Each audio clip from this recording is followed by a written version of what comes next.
is an attorney employed by the community and responsible for giving legal aid without cost to any person who seeks it and is financially unable to employ private counsel. It is his duty to defend those accused of crime until the issue is decided in a court of law.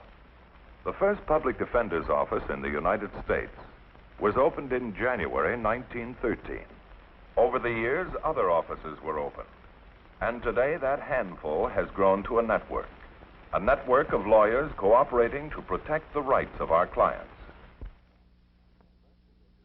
Our cases are easy to wrap up. Investigation gives us a clear-cut answer. I thought this case was one of those.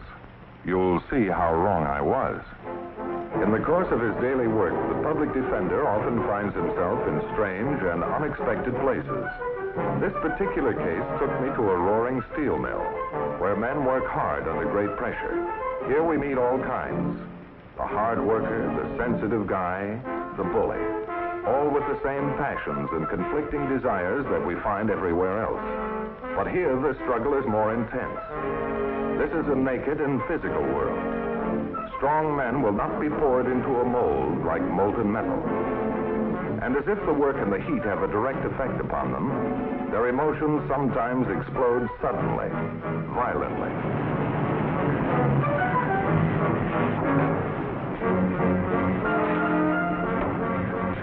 Hiya, Bill. Lay off, musclehead. That burns me up. Oh, can't take it, huh?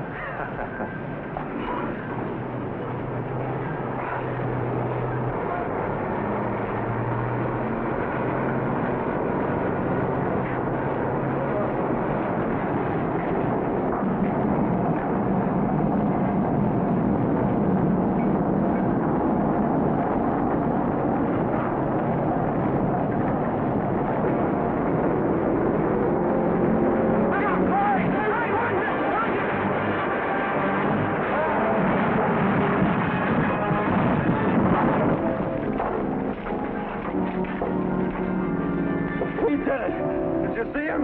He tried to kill me. He did it.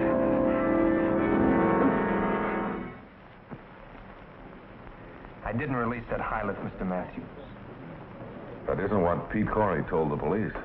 He said he saw you near it seconds before it happened. He's wrong. I wasn't near it. Now, the charge is attempted murder, Eddie. You're in a tough spot. I know. But I had nothing to do with Pete getting hurt. He said that you two had an argument the same day.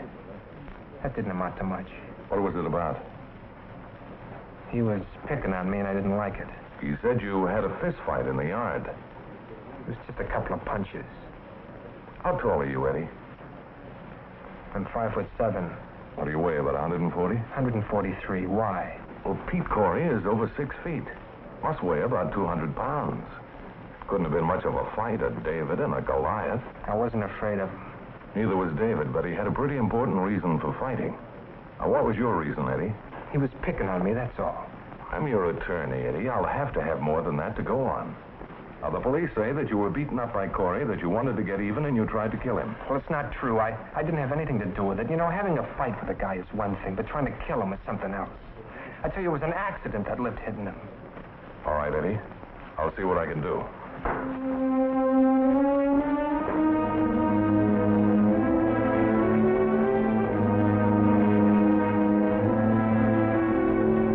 I liked Eddie. He seemed like a nice kid. But he didn't give me much to work with. I had to get corroborative testimony. Joe Harris? Yes. I'm Matthews, public defender's office. Oh, you're the guy that's Eddie Fraser's lawyer. That's right, Joe. I'd like to ask you a few questions. Did Eddie ever get into any trouble before? Not that I know of.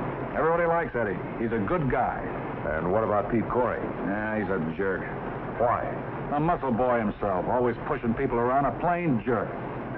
Eddie had nothing to do with releasing that lift. How can you be so sure? I saw the whole thing. Pete was walking down the ramp there, and the lift was parked at the head of the ramp. Somehow it started to roll down. And Eddie was standing, about here, a good 10 feet away. Well, could he possibly have gotten over to the lift and released it? Well, it's impossible. He was standing here the whole time. And you'll swear to that? Why not? It's the truth.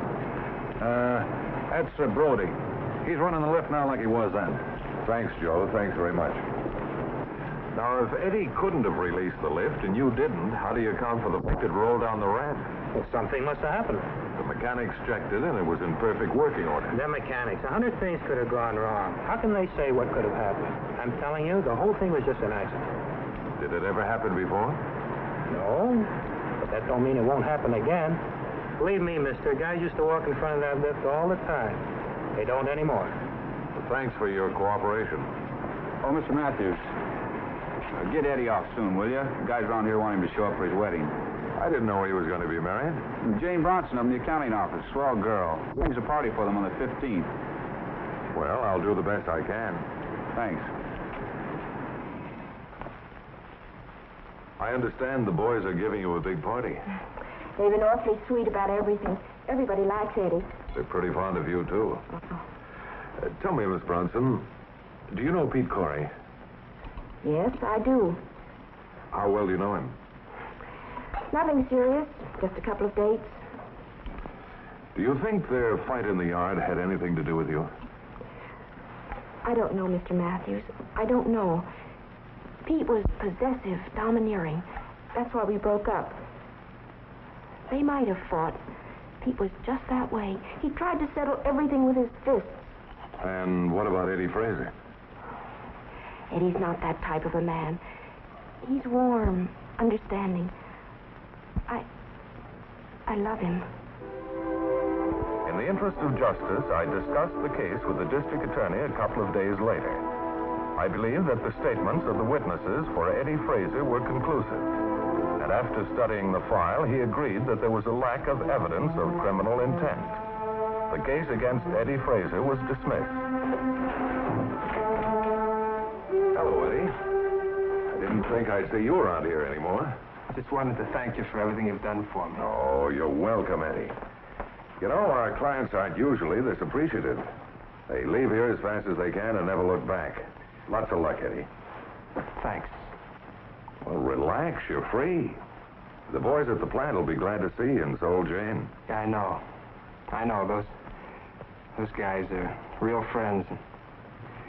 Jane is wonderful. Oh, she's a lovely girl, Eddie. And I know you two will be very happy. I'm invited to the wedding, you know, and it'll have to be something awfully important to keep me away. Well, it wouldn't be right if you weren't there. Well, so long, Eddie. I'll see you, huh? Yes? Oh, the petitions are being filled out now. They should be ready this afternoon. Yeah, fine. Goodbye.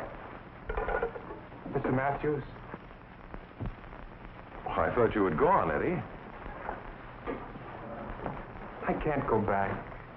I can't. What's the matter, Eddie? It isn't right for my friends to act as judge and jury. I can't let them. What are you trying to say, Eddie? I released the brake on that lift. I tried to kill Pete Corey. Do you realize what you're saying? I've been sitting in jail thinking about it.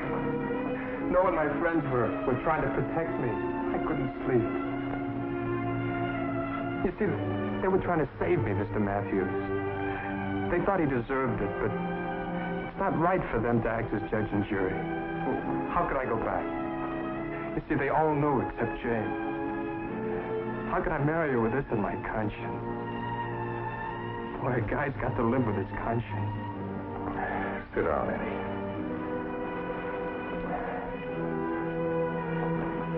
Do you realize what you've done? Through your statements, you and your friends have perpetrated a fraud on the court. I know. I know. I shouldn't have let them. I should have told you the truth. I want to face a judge. I want to tell him that I'm guilty. I want to pay for what I've done. Well, the courts can always refile in a case like this. Suppose you tell me what really happened, Eddie. Well, promise me that they won't get hurt. You see, they lied because they liked me. They wanted to help me. Promise me that they won't get into any trouble. I'll do what I can. Now tell me what happened. Well, it all started when I went to work at the plant. Eddie was ambitious. He wanted to learn everything there was to know. When he started at the plant, he was in the clerical department, but got interested in steel and went to night school and took up some courses. He learned about reverberatory furnaces, the rolling mills, the various types of steel, and his studies paid off. Eddie became a tester. It was he who examined the metal before shipment. It was a responsible position. Hold it, Eddie. I'll give you a hand. Thanks, Joe.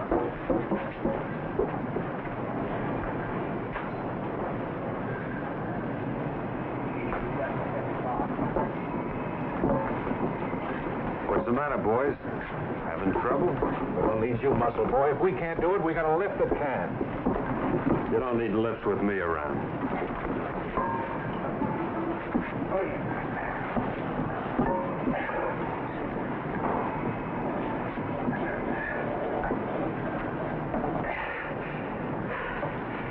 You know, I don't know how you guys get along without me. You know, a lift can do anything you can do without bragging. You're a jerk. Take it easy, Pete.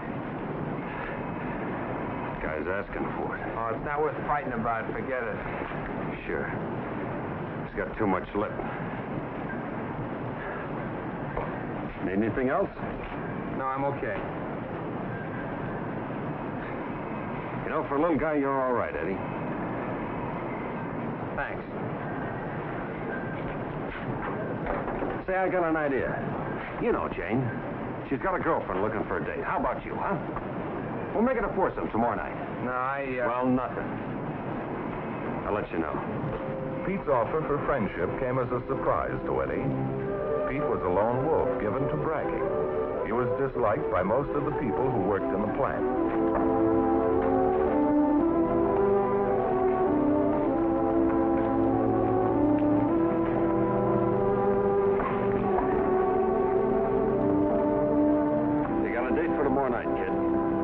Jane to pick somebody your size. Okay, I'll take a chance. You ain't taking any chances when Jane picks them. If yours is half as cute as Jane, you got a doll. Good. Hey, fellas, Musclehead's got a girl. Since when are you interested in anybody beside yourself? I got news for you guys. I'm not only interested, I'm going to marry you. See you later, Eddie. I pity Jane. She's a good kid. Ah, Pete's not so bad. You'll learn.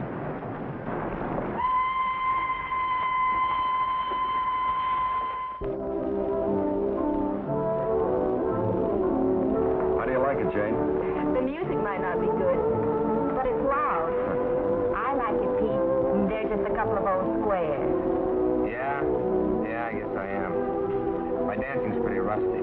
You may not be very fancy, but reliable. Eddie, haven't I seen you at night school? Yeah, I go 4 nights a week. I've seen you there, too. What are you taking? Literature. Mr. Williams? You know him. Yeah, I had him for English last year. He's all right. Gee, you must be strong. Your muscles are like a rock. What are you studying now? Chemistry, mostly. You should have been a fighter. Yeah, sure. What kind of chemistry? Well, it's the composition of steel alloys. It's complicated stuff, those chemical equations. That's how I feel about Shakespeare. I can't figure him out either. Hey, look, we're supposed to be having fun, huh? You two will be doing your homework next. Come on, let's dance. Come on.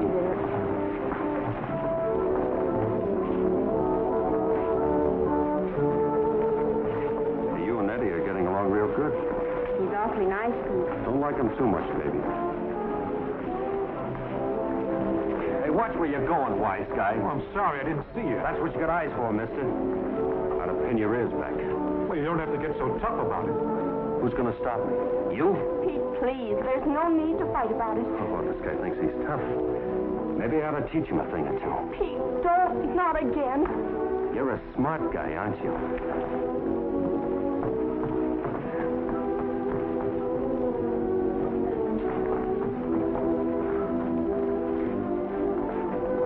You haven't danced with me yet, Pete. Where'd Jane go?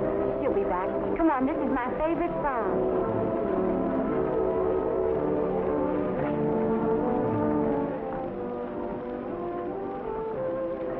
sorry that happened. It seems to be happening to Pete more and more. He's becoming... You know what I mean. Well, Pete's not a bad guy. He's got that quick temper. Too quick. You're different. You're not like fellas like Pete. Well, I'm trying to be different. I don't want to be a tester all my life. I want to be sort of an important guy someday. And you will be. Thank you. You know, you're different, too. In fact, you're kind of special. It's pretty out there, isn't it? Those lights. Beautiful. You know, sometimes you see things, lots of things, but you don't really see them. And all of a sudden, you see it for the first time, and it's really wonderful. Yes. It is. Isn't it?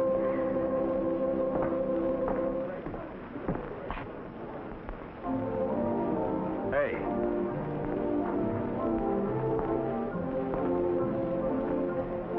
What'd you run away for? What have you two been talking about? We were just looking out there at those lights. They're so pretty.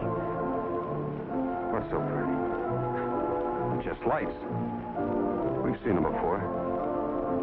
Look, I'm hungry and the grub's on the table. Let's eat, huh?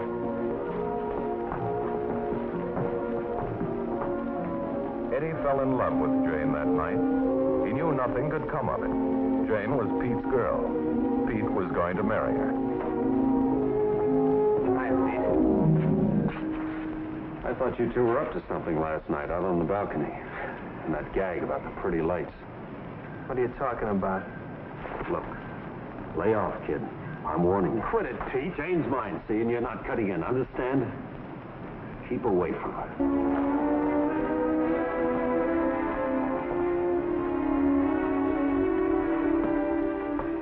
Eddie, come in.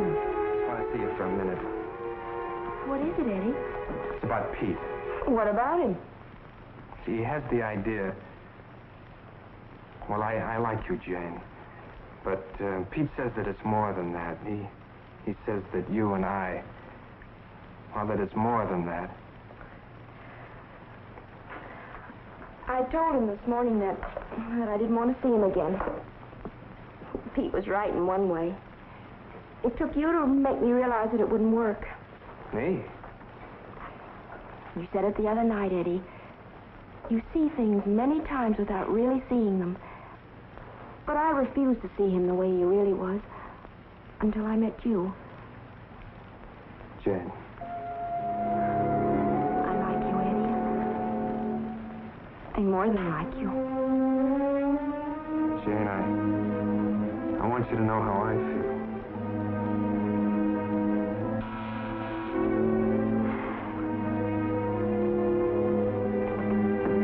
We got some things to talk about. There's nothing to talk about, Pete. Oh, yeah? Him again. Get out of here, punk. You better go, Eddie. Call me tomorrow.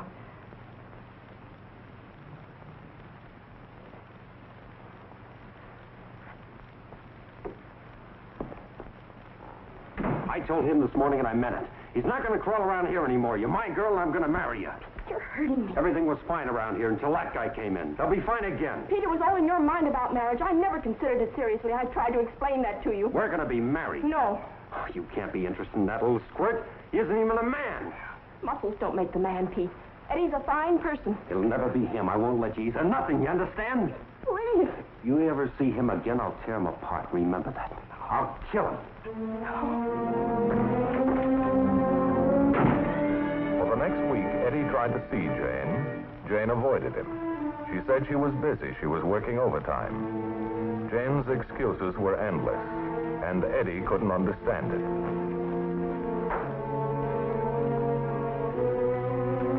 Jane. Eddie. I've got to go. Jane, I want to know why you won't see me. I've been busy. Busy doing what? I'd rather not talk about Jane, it. we both know it. We love each other. Oh, Eddie? Honey. Honey, tell me, What's the matter? Oh, Eddie, let's go away. There are other places to work. Why? I've got a good job. I've got a future here. I want us to be together. I want us to get married. He said he'd kill you if I ever saw you again. If we went away, he wouldn't know. He'd let us alone. No, I'm not afraid of Pete. Look, he's got to understand that we love each other. I'm going to see him and tell him. Eddie, I'm afraid. I'm afraid of what he'll do to you. Look, we can't start out together by being afraid. We've got each other. What do we have to be afraid of?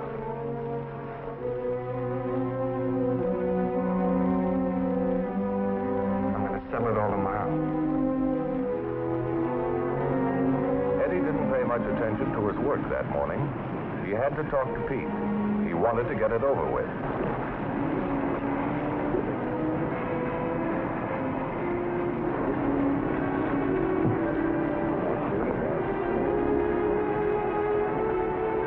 I was wondering why Jane wouldn't see me. I found out last night.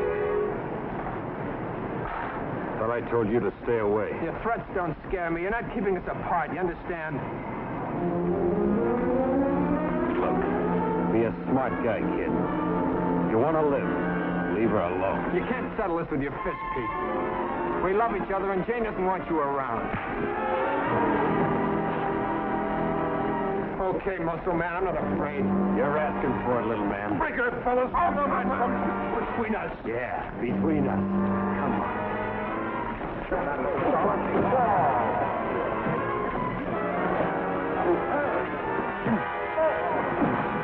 Take it easy, Pete. You'll kill him. I'll just mess him up a little.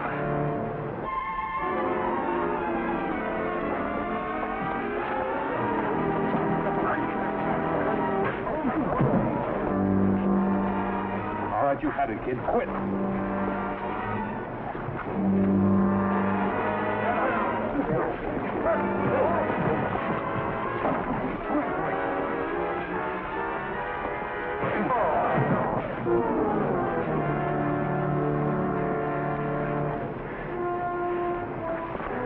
You see Jane again, and I'll really give it to you.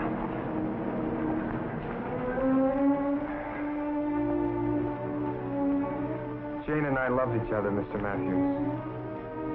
We couldn't start our life together by running away. Every time I saw Pete, it pretty near drove me crazy. Then that day, all of a sudden, I felt I had to do something.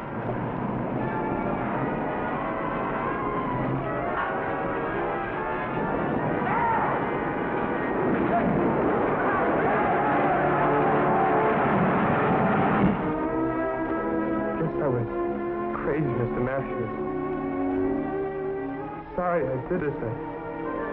I'm sorry I hurt him now. I want to pay for what I did. Eddie Fraser pled guilty to aggravated assault. But because of his confession and the other extenuating circumstances, the court was lenient. He received probation and was sent to the county jail for 6 months. He's back working now.